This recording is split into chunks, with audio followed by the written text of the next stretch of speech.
Obrigado, pastor. Boa noite, igreja. Uma alegria revê-los, alegria muito grande. Fiquei ali enquanto vocês chegavam. Eu, Leandro, Maico, Alex, e eu via quanta gente chegando, né? Umas caras novas. E então, o pastor já me apresentou um pouquinho. Vou me apresentar também para vocês. Meu nome é Jorge. Essa história que o pastor contou na verdade, hoje é o aniversário do Cefas, né? 6 anos, eu lembro o primeiro culto, mas antes disso a gente já fazia os cultos lá na casa, na garagem da irmã do pastor, onde o pastor morava lá em Missal. Estava comentando com a pastora agora, tinha culto, era no meio da pandemia, tinha culto que foram 6 pessoas, talvez. Lembro do Léo e da Ângela. Vocês lembram disso? A gente fazia na garagem. E aquele tempo foi um tempo difícil. Eu lembro também que o pastor falava para mim: tem gente que me liga falando, eu preciso ir no culto. Aquele dia em diante eu entendi a necessidade espiritual de estarmos reunidos em comunhão como irmãos. E é uma alegria. Estou muito feliz em revê-los. Estamos felizes em Irati. Deixa eu contar como que Deus nos colocou lá. Tenho certeza que foi obra de Deus. Temos um propósito lá. E fica a amizade, fica a honra. E eu fico honrado em receber a honra do pastor, que hoje me honrou por todo esse tempo que a gente caminhou junto. E ainda caminhamos. E o fato de o pastor me honrar hoje, me dando essa oportunidade de trazer a palavra para vocês, me faz mais motivado de cumprir o princípio da honra. Então, quando a gente é honrado, e eu me sinto honrado por estar aqui, me motiva de honrá-lo cada vez mais. Eu acho que é uma via de mão dupla, pastor. O pastor me honrou e eu quero te honrar também, sempre, de alguma forma, assim como faz sempre questão de honrar o pastor Eli. Então é uma via de mão dupla. Irmãos, o que me trouxe aqui, logo que o pastor me chamou para vir aqui e trazer a palavra, foi difícil. A gente mora longe. E logo eu já orei a Deus: Senhor, me mostra o que eu devo fazer. Porque os meus planos não eram estar aqui. Os meus planos eram visitar minha família. Quem não me conhece, sou de Florianópolis. Mas Deus me inquietou muito: Jorge, você tem que estar lá. E quando eu tive essa certeza no coração, logo Deus me mostrou a palavra que eu deveria entregar a vocês. Eu gostaria de falar sobre a mudança de que Deus está fazendo em Santa Helena. E como que cada um de vocês tem parte nisso. Então, é um fato, irmãos, que todos aqui estamos passando por um processo de adaptação, por um processo de mudança. Eu mudei, minha família mudou, a igreja mudou, a igreja veio de Missal para cá, o pastor se mudou, os familiares dos pastores se mudaram, vocês mudaram. Algumas pessoas que a gente fazia o nosso trajeto para Missal, hoje fazemos aqui para Santa Helena.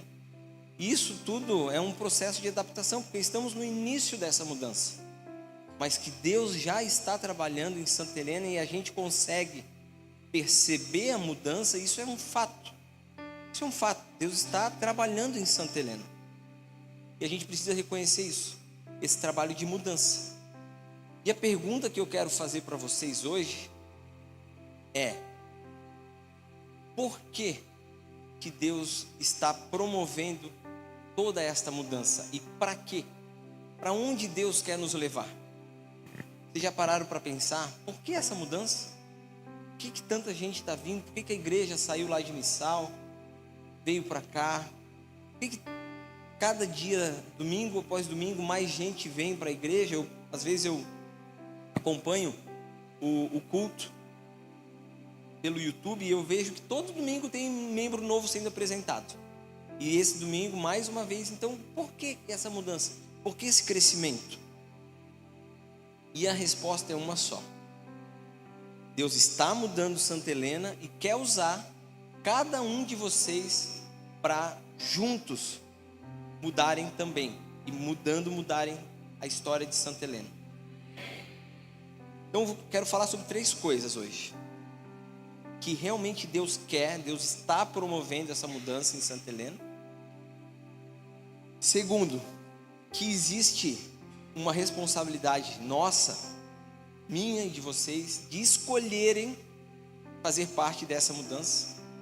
E terceiro, que essa mudança primeiro ocorre dentro de nós. Amém? Para a gente entender isso, começar a nossa caminhada, a gente tem que entender um princípio bíblico fundamental, que na Bíblia Deus nos mostra que Deus tem propósitos sobre cidades. Vocês já perceberam isso? Que Deus ele fala com cidades, com terras, com pedaços de terras específicos. A Bíblia nos mostra, irmãos, que existe uma identidade espiritual entre o lugar que a gente mora, onde a gente nasceu, e o seu povo. É por isso que aquela frase, não sei se vocês já escutaram, mas eu entendo muito verdadeira, o nosso coração pertence ao lugar que nascemos. A gente pode ter nascido na cidade mais feia que existe, cidade que não atrai ninguém, mas a gente ama aquela cidade. Já pararam para pensar nisso? Por quê? Existe uma identidade espiritual entre a cidade e o povo que mora nela, o povo que nasceu nela. Vou trazer 3 exemplos bíblicos. Peço perdão, irmãos, estou com uma gripezinha ainda não curada. Se eu tossir muito, vocês me perdoem. Vou dar 3 exemplos.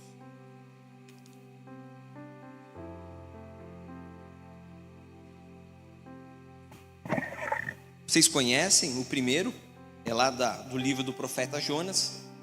Lá em Jonas 1, capítulo 2, Deus fala o seguinte. Deus não fala assim, vai falar lá com as pessoas de Nínive. Deus fala, vá depressa à grande cidade de Nínive e pregue contra ela, porque a sua maldade subiu até a minha presença. Deus está falando da cidade. Deus não falou, vá ao povo de Nínive. Deus falou, vá à cidade e pregue contra a cidade. Segundo exemplo, Sodoma, Gomorra, Tiro e Sidom. Está lá em Mateus 11, 24. Jesus fala o seguinte: no dia do juízo, haverá menos rigor para Tiro e Sidom, menos rigor para Sodoma do que para Cafarnaum. Porque Cafarnaum recebeu a luz e a rejeitou. Veja que Jesus está responsabilizando a cidade pela resposta que Deus deu. Deus responsabiliza a cidade pela resposta que a cidade deu ao chamado de Deus. Terceiro exemplo, Jerusalém. Lá em Mateus também 23, 37, Jesus fala: Jerusalém, Jerusalém, quantas vezes eu quis ajuntar os teus filhos, como a galinha junta os seus pintos debaixo das tuas asas, e tu não quisestes. Perceba o coração de Jesus. Jesus quis cuidar, proteger Jerusalém, e Jerusalém rejeitou. A cidade não quis ser cuidada. Anos depois a cidade foi destruída pelos romanos. Então, irmãos, é importante a gente ter isso em mente, de que cidades, elas são unidades espirituais e territoriais. Por isso também, que lá em Daniel 10:13, uma passagem bem conhecida, vocês vão lembrar que o profeta fala que ele orou para que ele recebesse ajuda, e o anjo disse assim: eu escutei a tua oração, mas o príncipe da Pérsia resistiu ao anjo por 21 dias. Esse príncipe da Pérsia era uma potestade espiritual que tinha domínio sobre aquele território. Então existem potestades espirituais que dominam as cidades, dominam territórios. Mas por isso que Deus trata de cidades também, específicas. E Deus está tratando de Santa Helena. Deus olha para Santa Helena da mesma forma que Deus olha para Jerusalém. Fala: Santa Helena, eu quero te ajuntar debaixo das minhas asas. Qual a resposta que nós vamos dar para Jesus?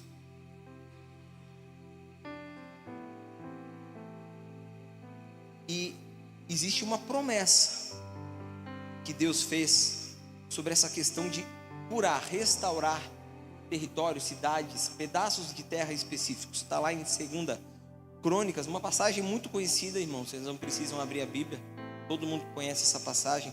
Está lá em 2 Crônicas, capítulo 7, verso 14, que fala o seguinte: e se o meu povo, que se chama pelo meu nome, se humilhar e orar, e buscar a minha face, e se converter dos seus maus caminhos, então eu ouvirei dos céus e perdoarei os seus pecados e sararei a sua terra. Por curiosidade, eu fui em um aplicativo que mostra a tradução do original da Bíblia, e eu fui nesse aplicativo ver o que significava terra, quando Deus fala que sararei a sua terra. E a palavra hebraica ali é Eretz, que significa terra, solo, país, território, região, pedaço de terra ou cidade. Então Deus fala que existe uma sequência aí, um processo que Deus nos mostra para que a terra, que a cidade seja curada, restaurada. Primeiro a gente se humilha. O que é se humilhar? É reconhecer a nossa impotência perante Deus. Reconhecer que sem Deus a gente não é nada, absolutamente nada, e que a gente é totalmente dependente de Deus. Isso é se humilhar. Depois o povo ora, busca a face de Deus e se converte dos maus caminhos. Se converter é se arrepender. Mais tarde a gente vai falar um pouco sobre arrependimento. E aí sim, Deus sara a cidade. Quando existe esse movimento de humilhação, de oração e de arrependimento, aí Deus vem em ajuda. É como se fosse uma sinergia. A gente faz a nossa parte e Deus também, de maneira sobrenatural, faz a parte dele. E eu acredito, irmãos, que a gente olha hoje para trás e o que o Deus está fazendo em Santa Helena é sobrenatural. Mas por quê? Porque tem muita gente se humilhando, orando e se arrependendo dos seus maus caminhos.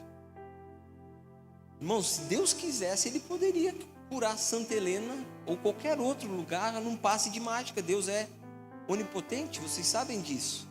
Mas Deus nos dá a oportunidade de estarmos junto dEle nesse processo.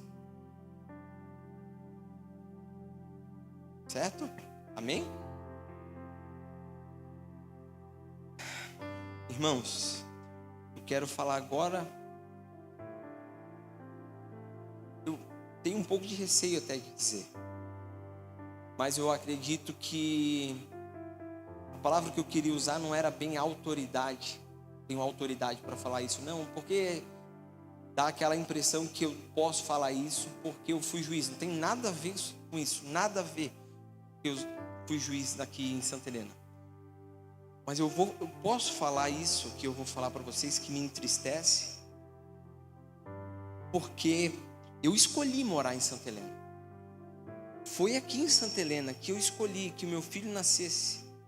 Foi aqui que em Santa Helena eu me converti, foi aqui que em Santa Helena eu aprendi, que eu tive a minha primeira casa, que eu aprendi a servir a Deus, que eu tive comunhão verdadeira com os irmãos, que eu aprendi o meu trabalho, o meu ofício. Hoje eu posso ir para qualquer lugar do estado, que eu sei fazer qualquer tipo de processo, porque eu aprendi aqui.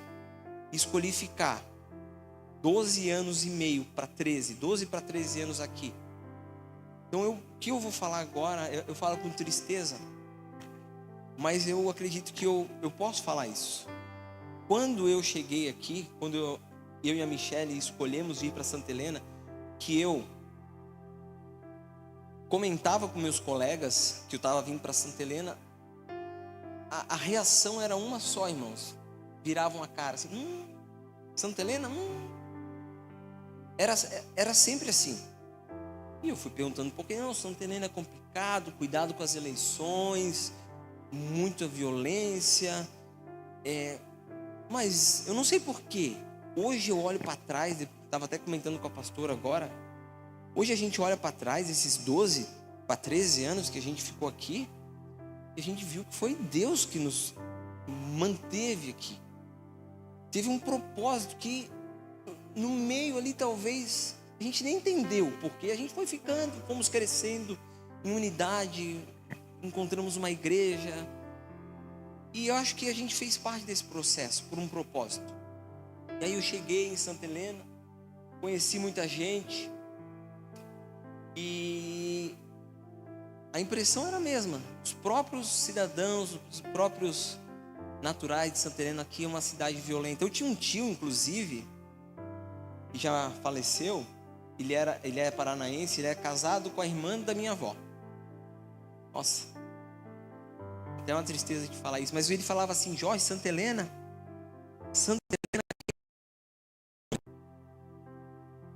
É verdade isso. Parece engraçado, mas não é. É triste. Eu lembro que no fórum a gente conversava, existiam nomes de pessoas que não poderiam ser ditos. Vocês sabem disso. As pessoas tinham medo. A cidade era marcada por violência. A cidade, ela parece que existia um domínio. Por isso que eu quis trazer essa unidade espiritual antes. Parecia que existia um domínio espiritual sobre essa cidade. Mas aos poucos, parece que Deus está mudando.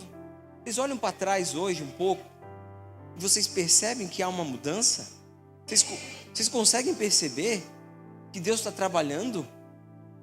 Eu consigo perceber que a Santa Helena, quando eu cheguei há 12, 13 anos atrás, na verdade 13 já, porque eu já estou há 1 ano fora, não é a mesma de hoje.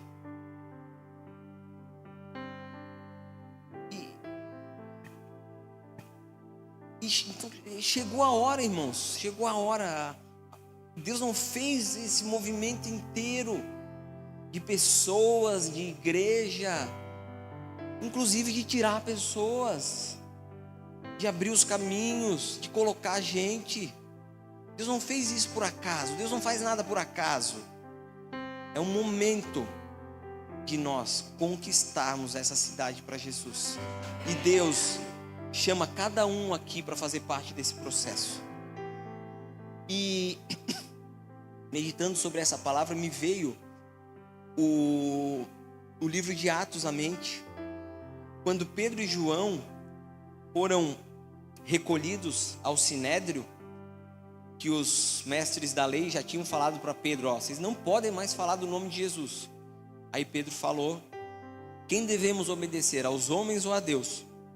Continuou pregando. Aí, como eles continuaram pregando, os mestres da lei prenderam os dois e levaram ao sinédrio para julgamento.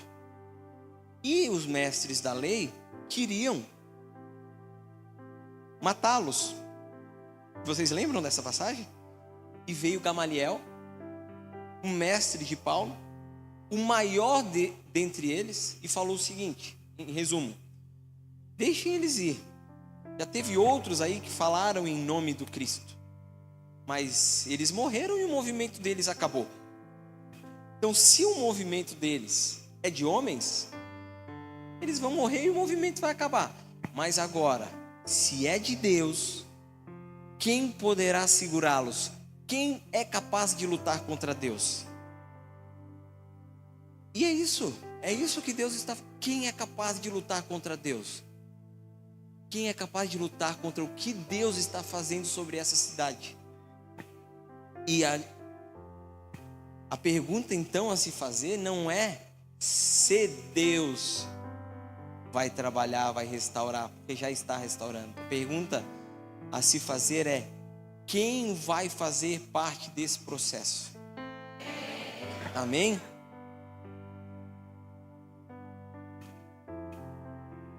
Vamos falar agora sobre um pouquinho de escolhas, decisões. Porque a pergunta é: quem quer fazer parte desse processo de mudança, de restauração? Irmãos, vocês conhecem muito bem o chamado de Abraão. Abraão foi chamado por Deus para abençoar todas as famílias da terra. Deus chama as pessoas e está chamando cada um para abençoar outras. Deus falou lá em Gênesis 12, 1, 3, vocês sabem: sai da tua terra e em ti serão benditas todas as famílias da terra. Então Deus moveu Abraão com um propósito que ia muito além dele, que ia muito além do próprio Abraão, que era abençoar todas as famílias da terra. Então quando Deus te move, Ele tem algo maior do que você. Quando Deus move alguma coisa, Ele quer fazer com você, através de você, mas para outras pessoas também. Porque o teu propósito, isso já foi falado aqui outras vezes, o teu propósito em Deus nunca é para ti. Propósito nunca é algo que a gente retém. Propósito é algo que nós damos para outros, para abençoar outras pessoas. E quando nós abençoamos, nós também somos abençoados. E fazer parte dessa mudança, dessa restauração que Deus está fazendo em Santa Helena, ela é uma escolha. É uma escolha que cada um aqui pode e deve fazer. Aliás, vocês já perceberam que tudo na nossa vida é uma escolha? Tudo. Ser gentil é uma escolha. Amar é uma escolha. Porque num casamento, depois que a paixão, o fogo da paixão, digamos assim, apaga, irmãos, o que sobra? Sobra o amor. E a gente, casado, escolhe amar. Porque o fogo da paixão do casamento, como para qualquer um, ele apaga, ele esfria, sobra o amor, que acende o fogo. Eu me lembro eu me lembro desses dias, vocês sabem aí, vocês devem ter visto na televisão, estão fazendo marketing, fugiu a palavra, sensacionalismo contra os penduricalhos dos juízes. Vocês viram isso? Vocês estão sabendo isso, né? Não ouviram falar? Mas então é notícia em todo lugar.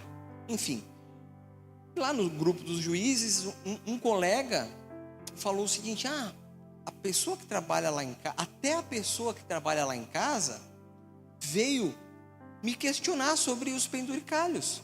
Aí a resposta do pessoal foi unânime: não dá trela, não dá trela.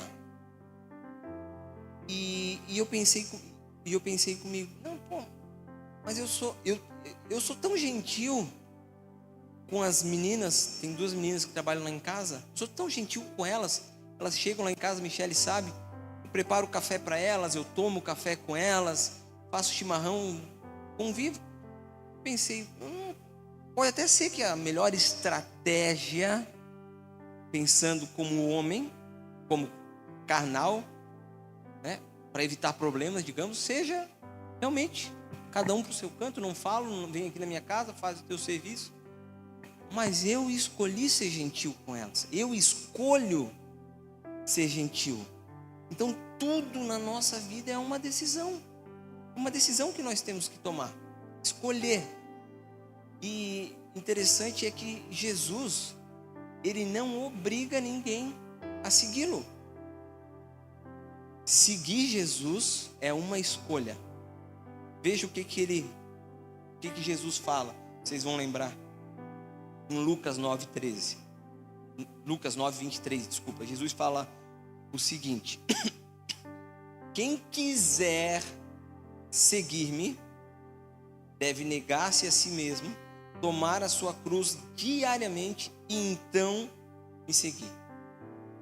Seguir Jesus é uma decisão. E uma das coisas, talvez, mais incríveis de Deus, ou mais perigosas, a depender do ângulo, do ponto de vista que a gente vê, é o fato de Deus respeitar as nossas escolhas. Quem escolher que não quer saber de Deus, Deus vai respeitar. Deus vai respeitar a escolha. Não quer saber de mim? Tudo bem. Vai passar a eternidade sem mim. Mas agora, aquele que escolher verdadeiramente seguir a Cristo, Deus vai respeitar e vai honrar essa escolha. Então você pode, de fato, ser somente um espectador aqui na igreja. Vir aos domingos, ouvir uma palavra. Você pode, mas você pode escolher participar da mudança que Deus está fazendo em Santa Helena. Então eu te convido hoje, irmãos, a você escolher fazer parte disso. Aí você pode estar pensando: pastor, mas... Pastor não sou pastor, desculpa. Jorge, mas...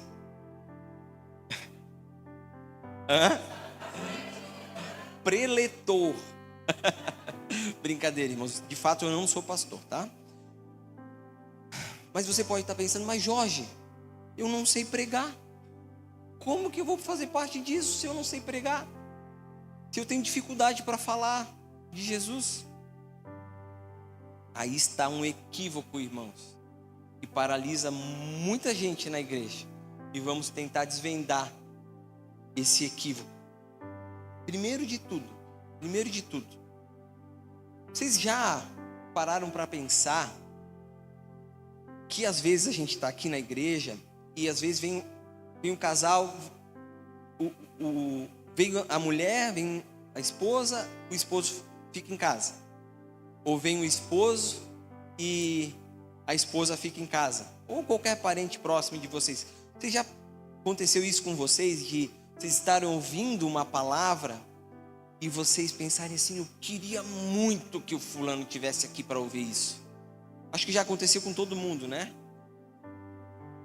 Irmãos, mas a primeira Bíblia que as pessoas que não conhecem a Bíblia vão ler é a nossa vida. Então, a primeira pergunta a se fazer é: que testemunho nós estamos dando lá fora? Nós estamos mostrando que somos seguidores de Cristo? Ou nós repetimos o que o mundo nos oferece? Como que é o nosso jeito de lidar com os problemas, de lidar com a família, de lidar com os colegas de trabalho, de lidar com as pessoas que trabalham com a gente, talvez num cargo inferior? Qual é o nosso testemunho? Porque de nada adianta, irmãos, nós tentarmos convencer a pessoa a aceitar Cristo se a pessoa não consegue ver Cristo na gente. Isso é a primeira coisa que a gente tem que ter noção. Que evangelho as pessoas estão lendo na nossa vida? E repito, essa questão de eu não sei pregar, não sei falar de Jesus, é uma mentira muito antiga, usada por Satanás para paralisar a igreja. Querem ver? Lá em 1 Coríntios, capítulo 12, versos 4 a 20, escutem o apóstolo Paulo falando: ora, há diversidade de dons, mas o Espírito é o mesmo. E há diversidade de ministérios, mas o Senhor é o mesmo. Há diversidade de operações, mas é o mesmo Deus que opera tudo em todos. Mas a manifestação do Espírito é dada a cada um para o que for útil, porque a um, pelo Espírito, é dada a palavra de sabedoria. A outro, pelo mesmo Espírito, a palavra do conhecimento. E a outro, pelo mesmo Espírito, a fé.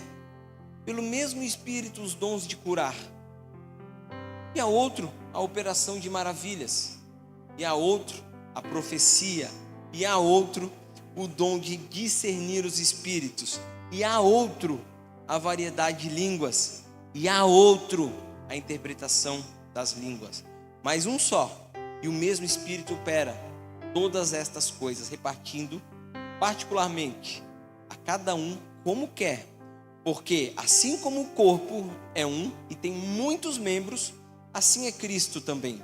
Se o pé disser, porque não sou mão, não sou do corpo, não será por isso do corpo? Se todo o corpo fosse olho, onde estaria o ouvido? Se todo fosse ouvido, onde estaria o olfato? Mas agora Deus colocou os membros no corpo, cada um deles como quis. Assim, portanto, há muitos membros, mas um corpo. Irmãos, cada um aqui recebe um dom. E não necessariamente você tem o dom de pregar. Vamos ver os dons de novo? Bem rapidinho. A um é dada a palavra de sabedoria. O que é sabedoria, irmãos? É aquele conselho bom. O irmão que procura para dar um conselho em Cristo. Um conselho que só alguém em Cristo pode dar. E você dá. Isso é ser igreja. Isso é ser parte do corpo. Isso é fazer parte do processo. Há outro, pelo mesmo Espírito, palavra de conhecimento. Aí sim, é a pregação. É o entendimento. É o estudo.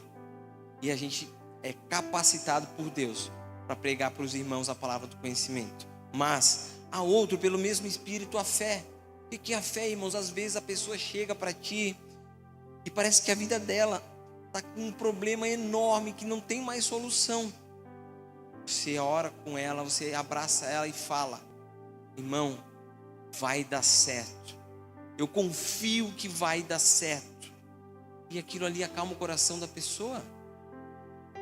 Aquilo ali é a Bíblia sendo colocada no coração da pessoa. E a outro, pelo mesmo Espírito, os dons de curar. Às vezes a pessoa está doente, tossindo, com febre em você, e a gente fica meio paralisado. Irmãos, põe as mãos sobre a cabeça dessa pessoa e ore. A gente só vai saber se tem um dom de cura ou não exercendo.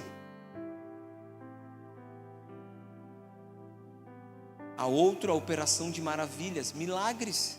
Ore por um milagre com outra pessoa. Às vezes a pessoa precisa de um milagre na vida dela. Ore e espere Deus trabalhar.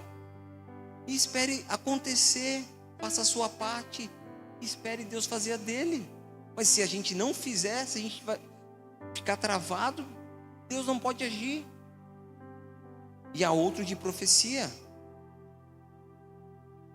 Ter discernimento para saber se aquela direção que Deus deu, aquela visão, talvez alguns irmãos aqui tenham sonhos que conseguem prever o futuro, se posso dizer assim, mas às vezes os irmãos têm um sentimento que algo está para acontecer e ter esse discernimento. Isso é dom que Deus dá. Dom de discernir espírito. Se o espírito que está agindo é um espírito que provém de Deus ou não. Variedade de línguas.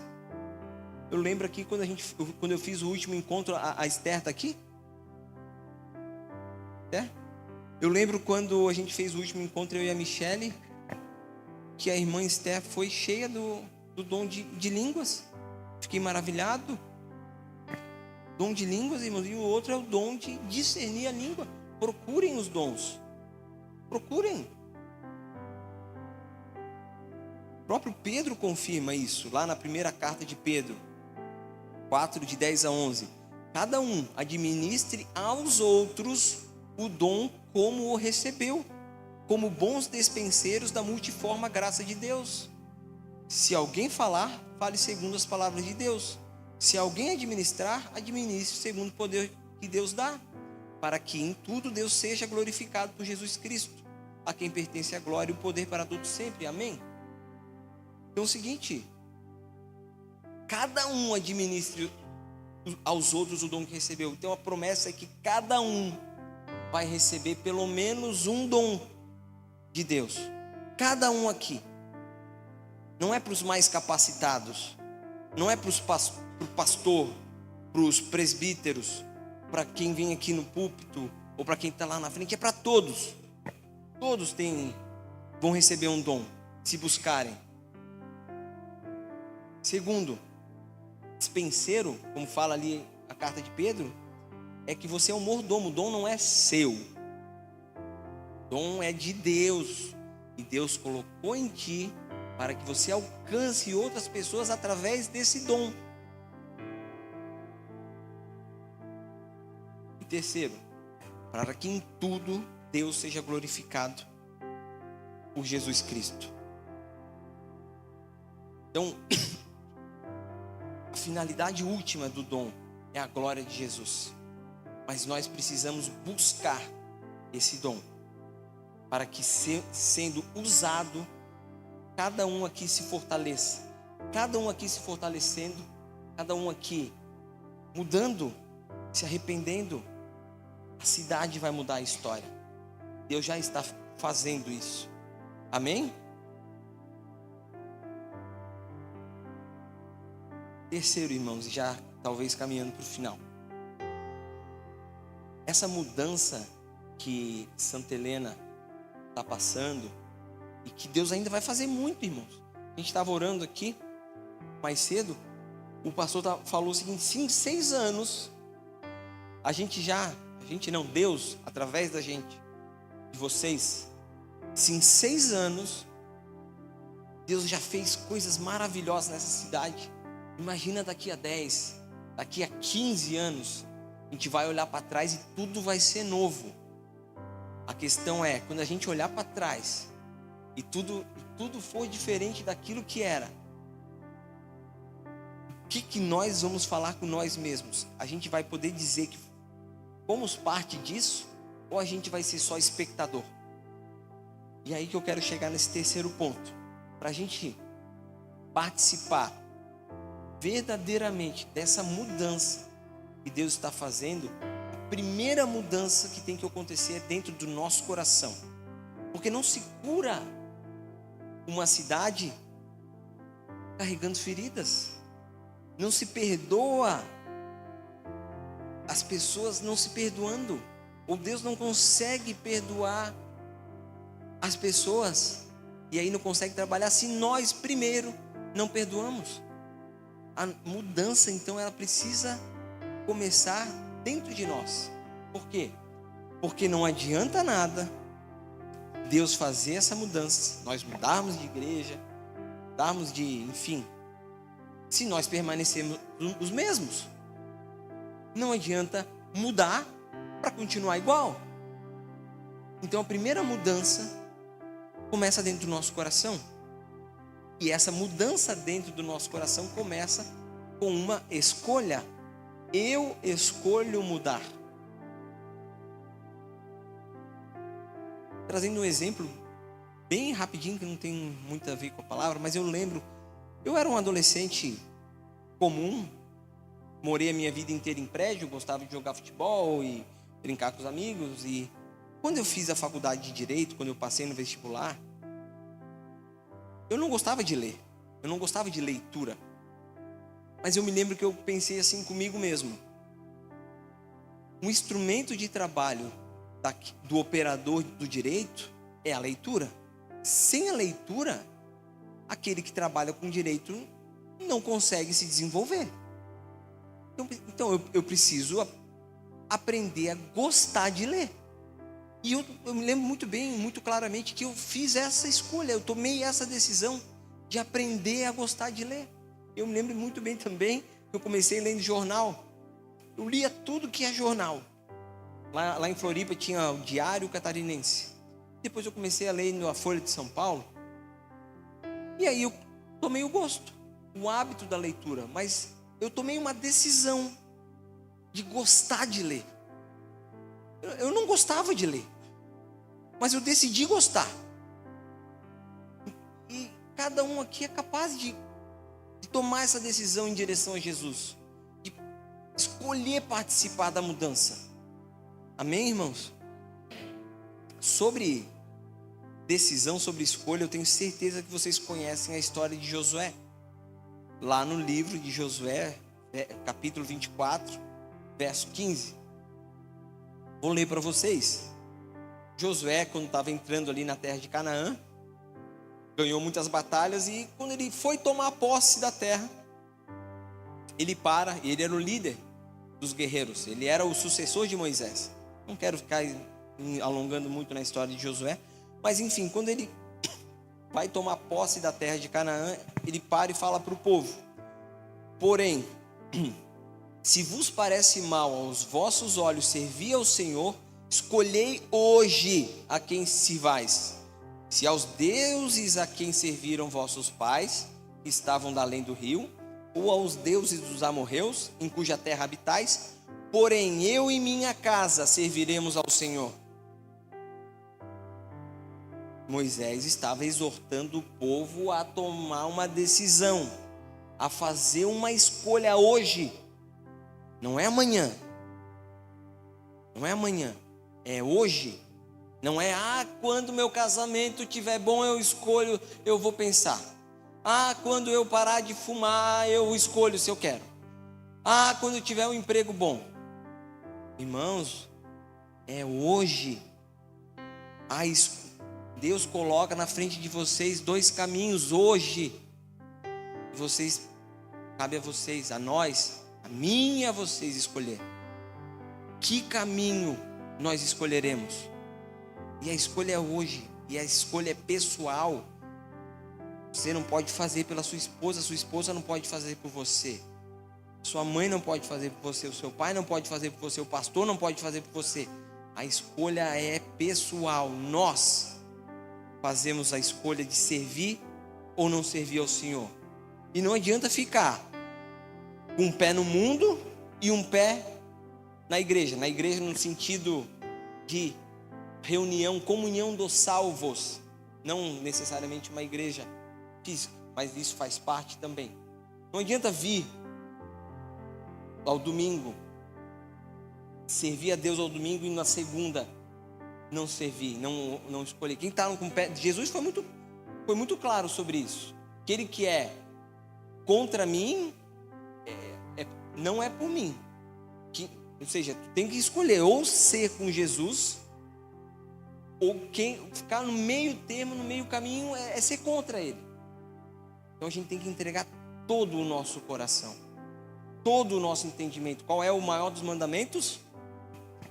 Amar a Deus de todo o coração, de toda a alma, de todas as forças e de todo o entendimento. E é isso que Jesus nos pede para escolher hoje, para que a gente possa ser instrumento nas mãos dele, para que ele use vocês para transformar, continuar esse processo de transformação em Santa Helena.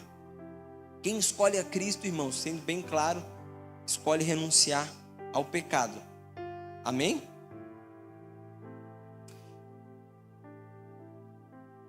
Então a transformação espiritual, irmãos, não começa quando Deus muda você. A transformação começa quando a gente escolhe ser transformado. Deus não força ninguém a mudar, mas Deus se compromete a que quando você faça a escolha, Ele esteja contigo, te dando forças para obedecer os mandamentos dEle, para te abençoar. Às vezes, para te abençoar, Ele precisa te levar no fundo do poço, porque no fundo do poço, esses dias eu escutei de um colega lá de Irati falando, porque no fundo do poço só tem uma coisa a fazer: olhar para cima.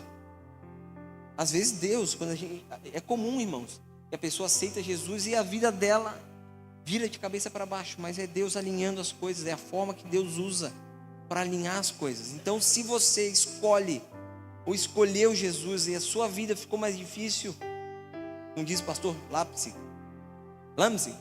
calma, é Deus trabalhando. Tudo tem o seu momento. Deus está trabalhando e Deus não vai te abandonar.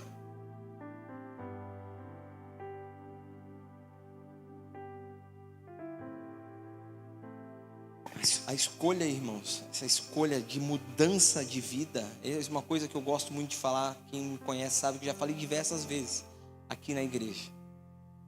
Essa escolha que a gente faz em direção ao caráter de Cristo, em direção a Cristo, em direção à obediência de Cristo, ela passa por um arrependimento. E Jesus veio pregar o arrependimento.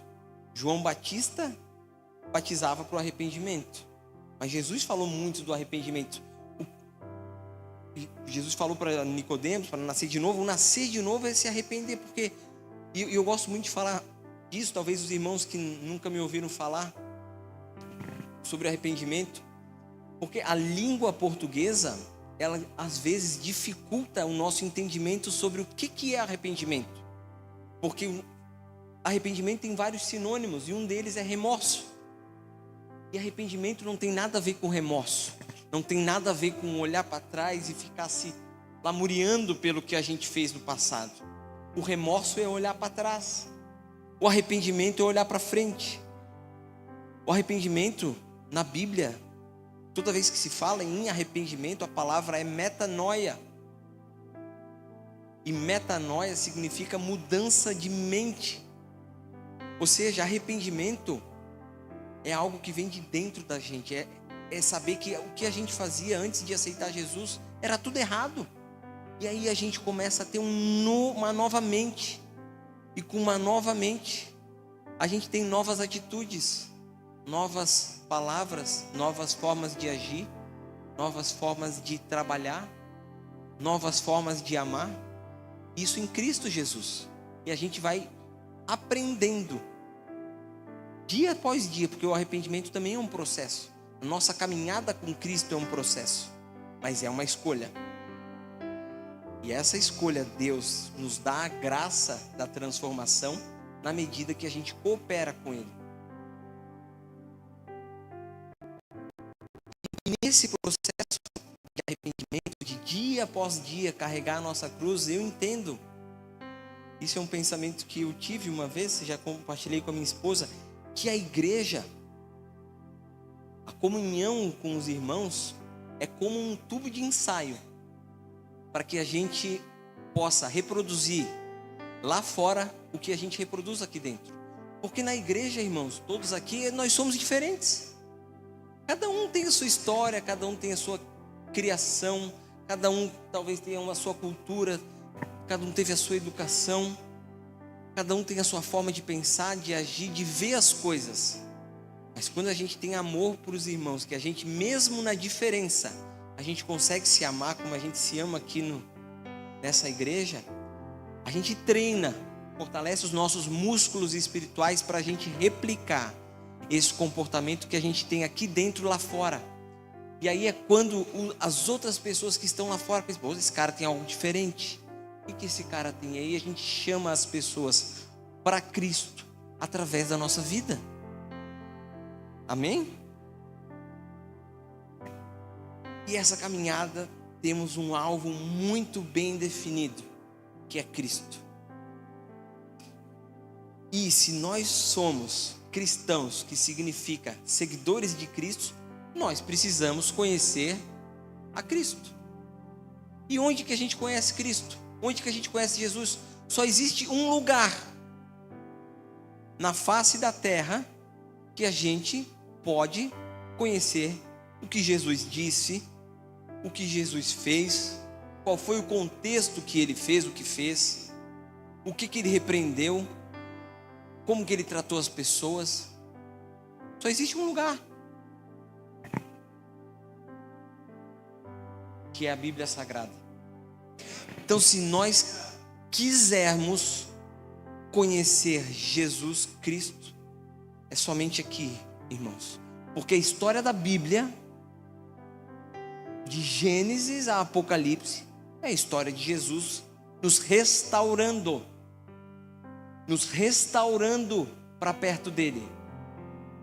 Começa em Gênesis, o pecado de Adão, e aí, quando Adão peca, ele tenta por força própria,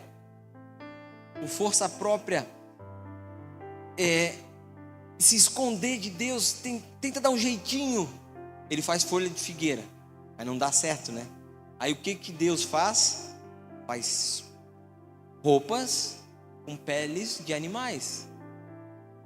Para fazer pele de animal, teve que matar um animal. Sangue teve que ser derramado para que o pecado fosse escondido. Ali está já o proto-evangelho.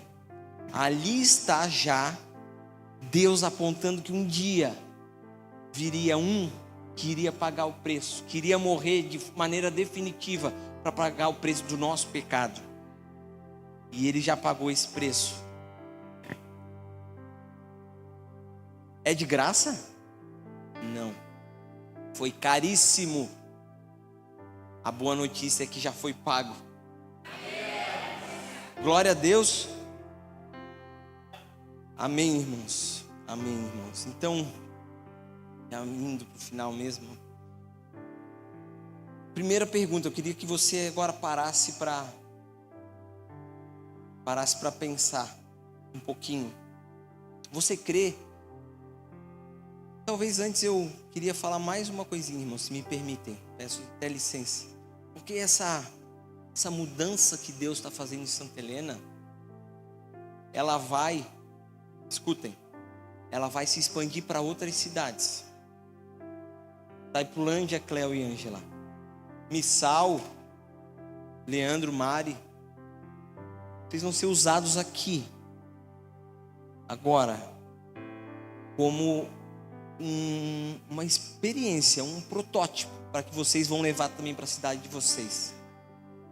Então não fortaleçam-se junto, para que um dia, e isso vai acontecer, para que o que está acontecendo aqui seja levado para Missal, para Itaipulândia, para Medianeira e para as cidades da região, porque o nome de Jesus vai ser glorificado aqui, vai ser conhecido de uma maneira que nunca foi. Então a pergunta é, faça essa pergunta: você escolhe fazer parte dessa mudança que Deus já está fazendo em Santa Helena? Como instrumento de Deus? Você já sabe qual é o seu dom? O dom que Deus te deu? Você tem certeza? Você sabe? Você já orou, já pediu para Deus qual é o seu dom? Porque Deus é tão maravilhoso. Imagina, pastor, que tu tem um consultor de negócios 24 horas por dia, 7 dias por semana à tua disposição, o melhor consultor de negócio. Seria caro, né? Mas a gente tem o melhor consultor do mundo, do universo, o tempo inteiro à nossa disposição. Basta a gente conversar com ele.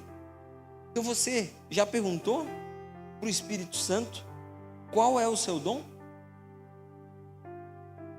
Você já fez essa pergunta? Você já escolheu sobre a sua mente se você quer que a sua mente seja renovada? Onde Deus precisa fazer uma mudança em você? Que pensamentos antigos, que formas de pensar, que mentalidade você escolhe abandonar para que Deus possa te usar? Porque como o pastor disse aqui agora, quem escolhe é Jesus. Jesus é a nossa Páscoa. Precisa comer o cordeiro inteiro. Precisa aceitar Jesus inteiro. Não a parte que agrada e rejeitar a parte. Não, aqui é muito difícil. A escolha é toda. A gente tem que entregar toda a nossa vida e esperar que Deus, que Jesus faça o milagre da transformação que ocorre de dentro para fora nas nossas vidas. Porque não adianta a gente mudar de lugar, mas permanecemos os mesmos. Então, irmãos, gostaria que vocês fechassem os olhos. E eu termino voltando ao começo. Deus moveu tudo, moveu essa igreja, moveu você por um propósito. Deus quer curar as suas feridas para poder curar essa cidade. Amém?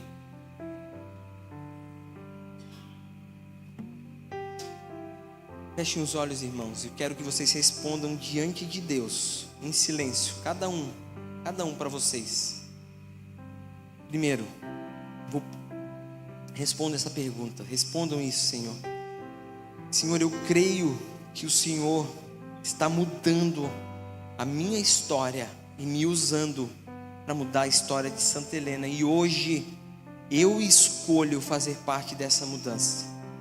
Senhor, mostra-me qual o dom que me deste, e eu escolho administrá-lo como bom mordomo, para que o Senhor seja glorificado nessa cidade. Senhor, faça uma transformação em mim, renova minha mente. Eu escolho abandonar os pensamentos antigos que me impedem de servir de verdade nessa cidade. Como Josué disse, hoje, eu e minha casa escolhemos servir ao Senhor. Não saia daqui hoje, irmão, sem ter feito essa escolha, porque Deus já decidiu o que Ele vai fazer sobre essa cidade. Falta apenas você escolher fazer parte disso. Amém?